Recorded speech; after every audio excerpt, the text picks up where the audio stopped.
In 1920, the leader of an obscure German political party made what seemed at the time an insignificant decision.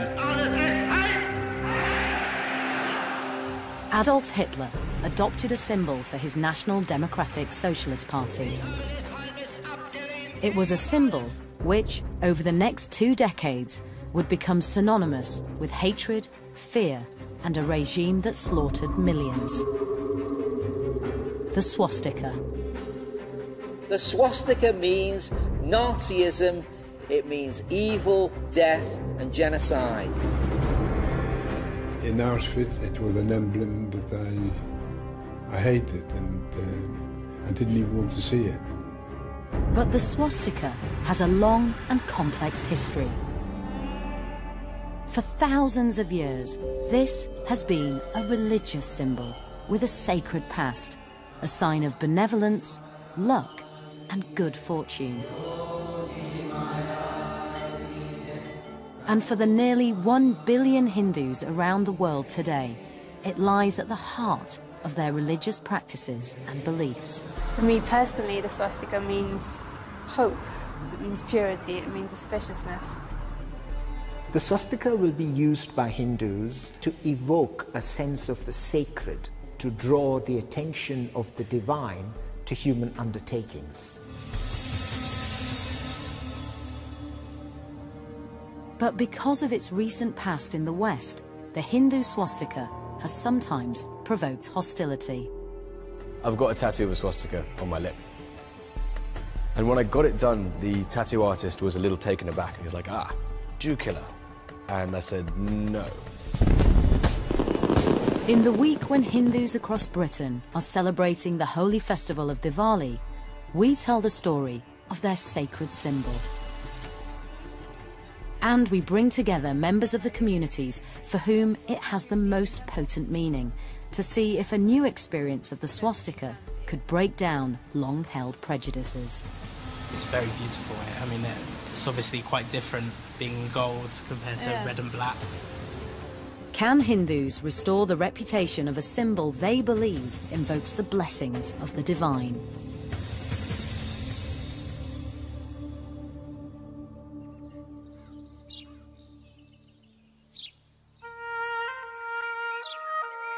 Sunday morning, Chalfont Cricket Club in leafy Buckinghamshire. A place associated with English teas and the gentle competitiveness of the weekend sportsman. Certainly not a place you'd expect to see a symbol most commonly associated with the fascist regimes of pre-war Germany. But today is an exception.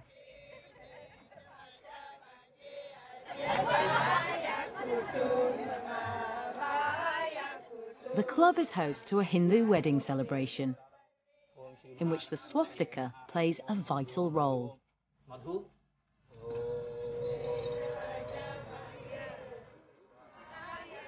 As the guests congregate and the happy couple arrive, the Hindu priest has an important task. And kumkuma. This is Sindoor. Where is the kumkum? Placing a swastika in front of the sacred area where the couple will sit during the ceremony.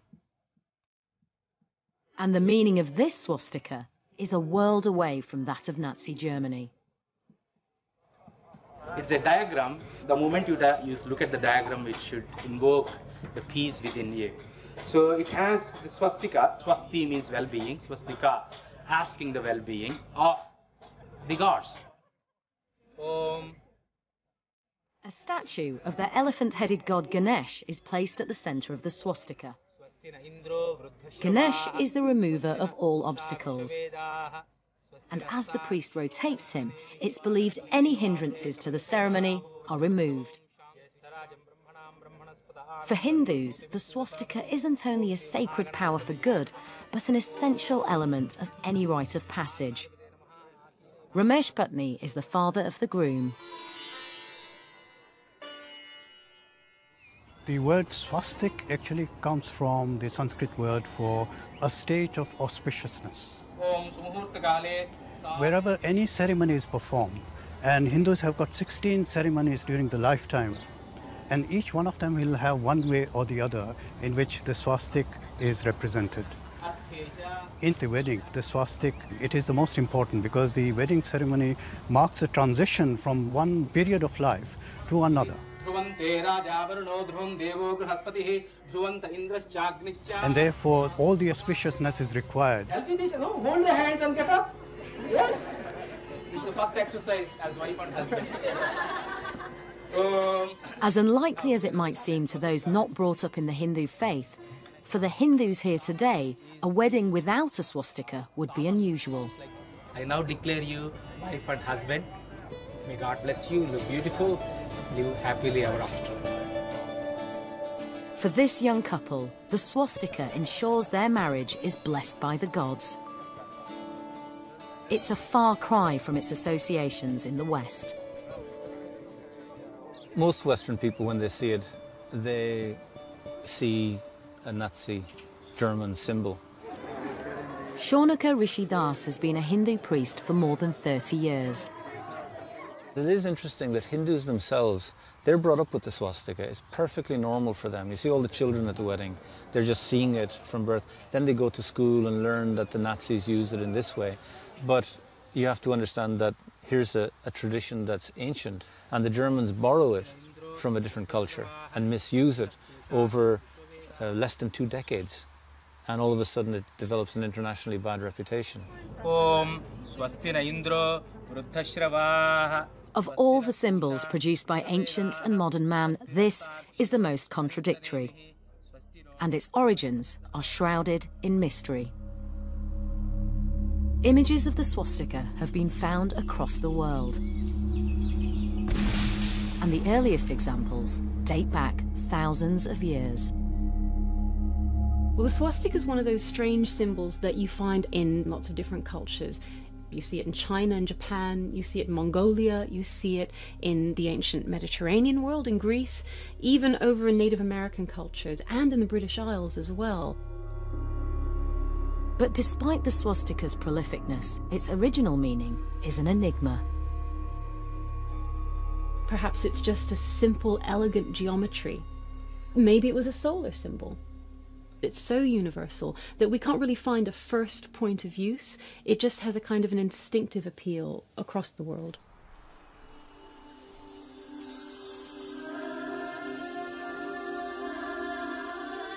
Some of the most ancient swastikas were found here in India. And over the centuries, it's been adopted across the subcontinent by many different religions. Hindus, Buddhists, and Jains all see it as a holy symbol. It's displayed just about everywhere to bring good fortune.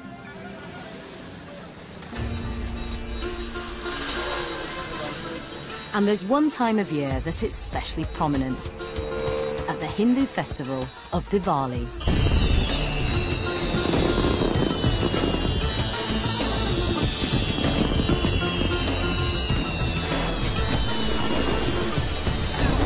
It's a 5-day celebration to mark the Hindu New Year. Also known as the Festival of Lights, it marks the triumph of good over evil. And in India, the streets are a riot of noise and colour. The festival honours deities such as the goddess of wealth, Lakshmi. And so the swastika is painted on the account books for the new financial year to ensure prosperity. But it's not just in the East that the swastika features in Diwali festivities.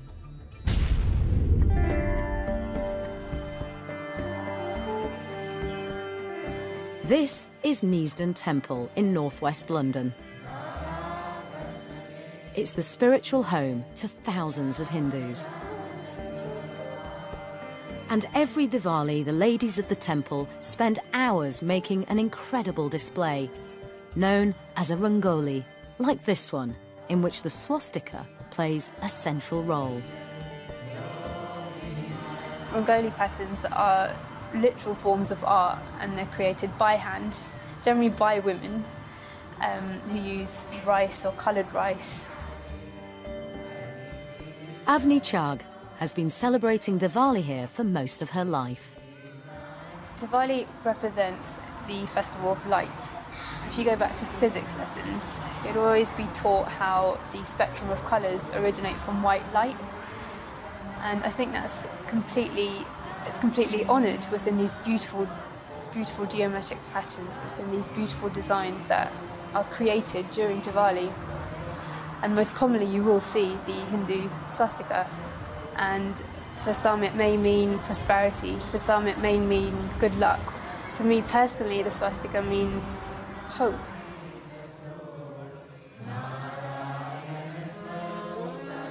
For Hindus who've grown up with the swastika, finding out that this emblem of light has been used for the darkest of purposes can be horrifying. I was pretty much born with the symbol surrounding me, and at special occasions, festivals, this symbol would be prevalent. And then when I finally started studying about the Second World War in history lessons at school, I freaked out.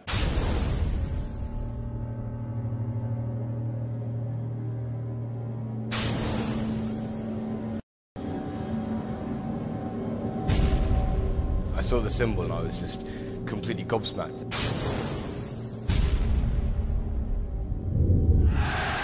Seeing it in this textbook associated with the Holocaust, with genocide, with racial intolerance, was quite a shock. And I wondered how it could have been sort of mutated from something so positive to something so negative. So how did this sacred symbol come to symbolize one of the most evil regimes in history?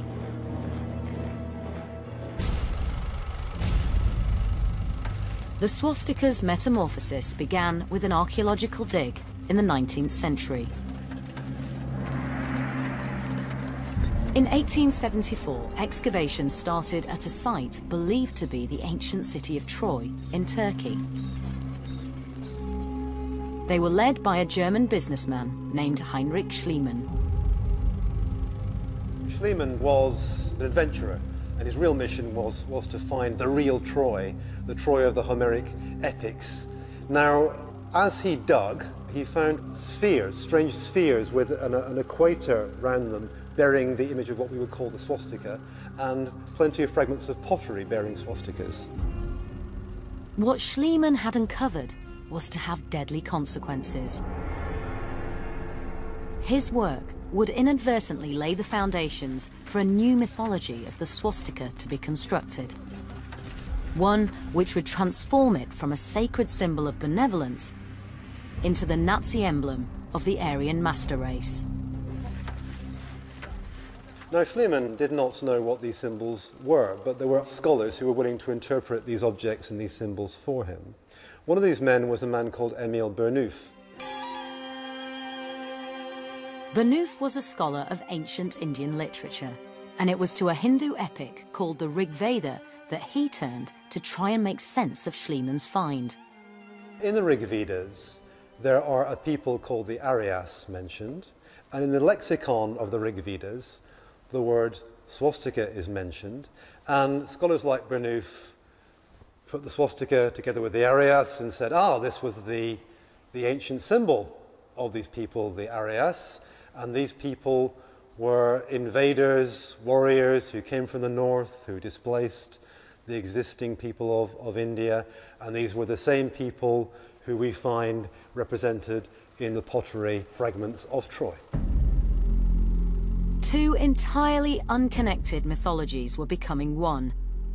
The people of ancient Troy were being fused with the Aryans of the Hindu Rig Vedas, and the swastika was the symbol that Bernouf claimed united them.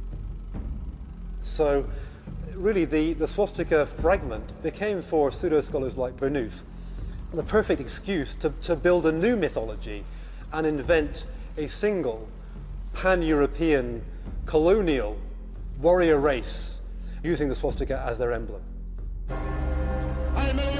For Hitler, a symbol with such a mythology, albeit invented, was the perfect emblem for his ambitions for Germany. The Nazis were involved in this huge project of trying to create a new history for themselves. They weren't really happy with their association with Christian history because they saw that as having Hebrew Jewish roots. And it was that notion of a history that was being kind of imagined out of these different symbols and sources that Hitler wanted to use to give the Nazi movement its own foundation.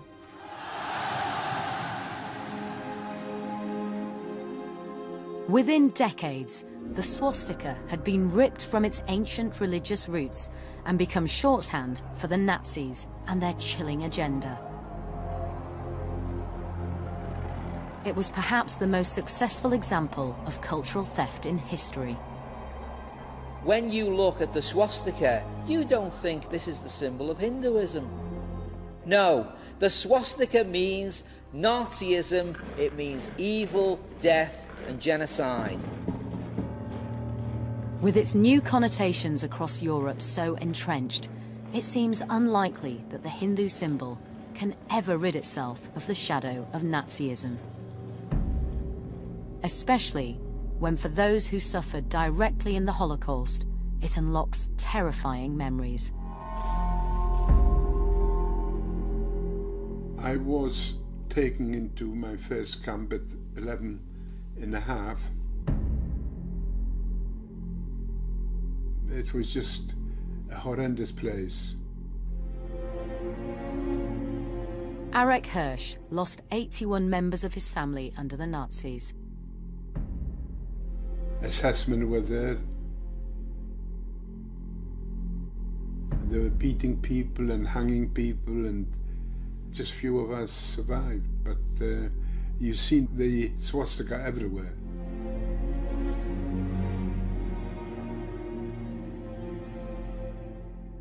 And I abhorred it, actually.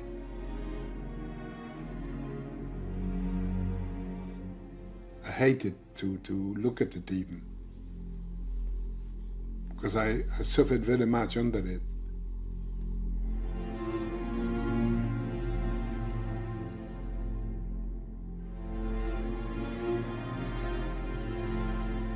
And even for young Jews today, it's a symbol they still struggle with. I do shudder when I see it. It's something that is very infamous in the Jewish community, and it's something that I think it would be very difficult to change.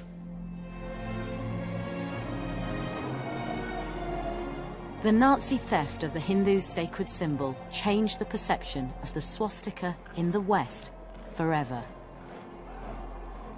And yet, at the time in India, it was something most Hindus were unaware of. The vast majority of Hindus, especially in rural areas, mostly illiterate, obviously did not know for a very long time how it had been used by the Nazis. But for the educated classes, I think there was a sense of being appalled. And amongst Hindus today, feelings against the Nazis' theft of the swastika run high. Germany thought they can hijack this sacred symbol from the Vedic culture and use it, to enforce their white supremacy and all that. And people are very angry and upset that, a sacred symbol so dear to them in their religion is hijacked by somebody like this. After the war, the feeling against the swastika was so strong that in Germany and Poland, it was banned. And since then, it's become shorthand not for divine blessings, but for race hatred. It's a misappropriation that's had a real impact on Hindus today. The difficult thing is that the swastika that Hitler uses and the swastika that Indian culture uses really do look a lot the same.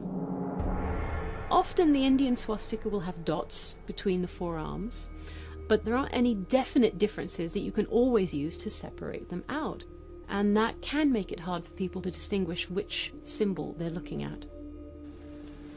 And it's this confusion, in a society with little understanding of Hinduism that's led to the Hindu symbol inadvertently finding itself under attack. In 2007, German MEPs proposed a ban of the public use of swastikas right across the European Union. It was a proposition that upset many Hindus. The British Hindus woke up to this and they carried out a campaign to bring awareness to the members of the Parliament, of British Parliament, to make them understand that how sacred this swastika is to the Hindu faith. The British Hindu response was that this was a Eurocentric proposal. It wasn't taking into account the bigger picture. Millions of people use this symbol on a daily basis. What had started out as an anxiety about Nazism had turned into a fight for religious freedom. If Europe wants to be seen as a truly liberal society, then it has to really be liberal in the bigger picture. It has to let go of its history, maybe, to look at how this symbol has been used in the world in such a positive way for thousands of years compared to the European historical aberration that we have that needs to be recognized but also needs to be balanced with the bigger picture. The reaction stopped the ban in its tracks, and British Hindus were free to display their sacred symbol once more. But even though it's not illegal in Britain to show the swastika, Hindus who do display it sometimes face misunderstandings and even insults. One of the things about Hindus is we don't always explain ourselves very well. And children, if they take into school something which displays the swastika, if their friends and even the teachers don't know the meaning, they sometimes get chastised or even worse, bullied for being associated with Nazism.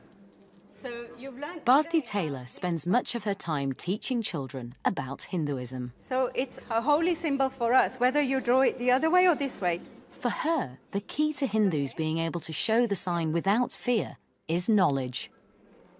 I think that we should have more education so that everybody understands that symbol is meant to be for the good, not an evil symbol.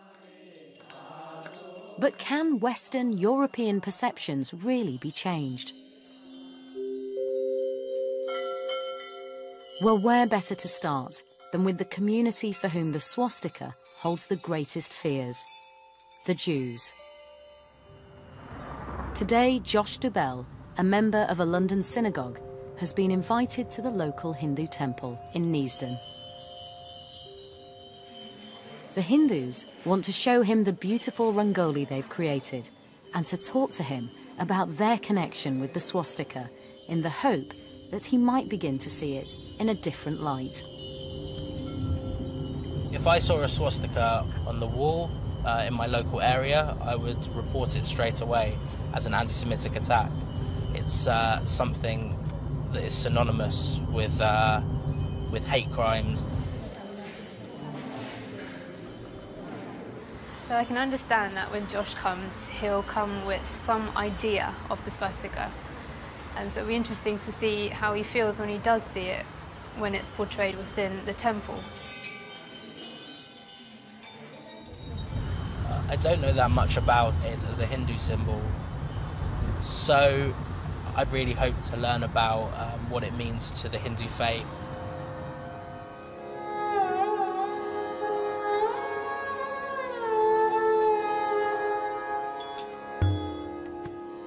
Avni is going to show him around. Hello. Hello. Hi Josh, nice to meet you. Nice to meet you too, how are you? I'm good, welcome to Neasden Temple. Thank you very much, very happy to be here. Yeah?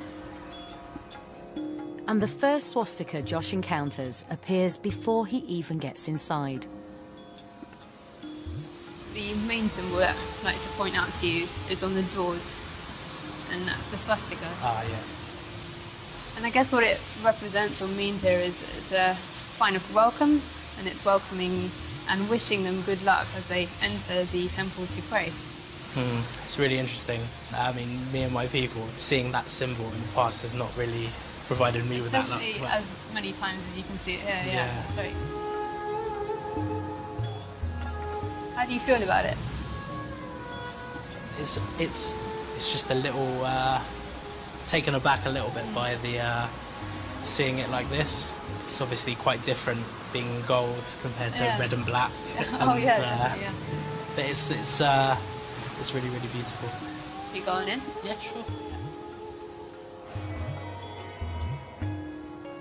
The swastikas on the doors had a real impact on Josh, and what lies inside is even more striking. How do you feel now seeing this? I mean, this is more in red now. Oh, right. So this is called a rangoli, and I guess it's an expression of worship.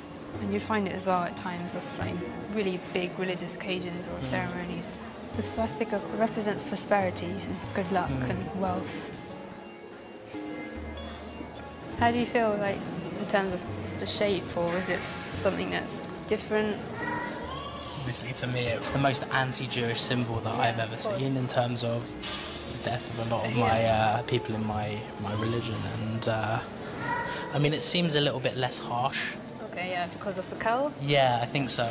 See, when I was growing up, I always had this positive view of the swastika. So I never understood how it could mean something, you know, that it may mean to you. As Josh's visit draws to an end, he's got a lot to think about. I was taken aback on the doors and taken aback a little bit, but now you talk about it a little bit more. Yeah. And that's why I think the dialogue is really, really important. We talk a lot about what separates us, but hopefully we can use this symbol to come together and talk about the things that we have in common. Avni and Josh's experiences of the swastika are worlds apart, but their meeting has started to break down long-held prejudice. It's still very, very strange and a little alien to me, but it's actually changed some of my opinions about the swastika. Maybe it can be used for good. I think Josh's visit is like the first step in the Jewish community coming to understand that the swastika means so many different things. He understood that it doesn't necessarily have to mean one thing universally. It can mean different things to different people. I don't know whether the Jewish community will feel the same way as I do, but you know what, hopefully we can really start to educate ourselves that this symbol can be used for something positive.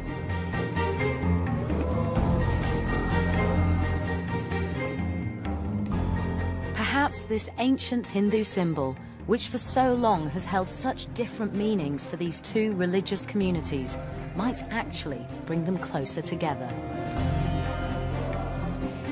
And as Hindus across Britain prepare to celebrate Diwali, the festival that marks the banishment of darkness and the coming of light, maybe it's a first step towards the swastika being reclaimed for good. I think over time the swastika will be redeemed in Europe. Just because something in one context looks bad doesn't mean we slam it. We have to look at the bigger picture always. So the change will come. It'll just take time. Wouldn't it be nice if one day there are people who saw the swastika being used in public and said, oh, I know that symbol. That's an Indian symbol, and Hindus use it to signify auspiciousness and blessing. And when they later come to see the Nazi use of the symbol, they think, gosh, that's horrific, that's really inappropriate. If we can get to that point, then finally Hitler will really have been defeated. Om Swastina Indro Vruddhashtabaha Swastina Pusha Vishavedaha Swastina Starkyo Aristanemihi Swastino Bruhaspatu Pradatu Om Swastina Indro Vruddhashtabaha Swastina Pusha Vishavedaha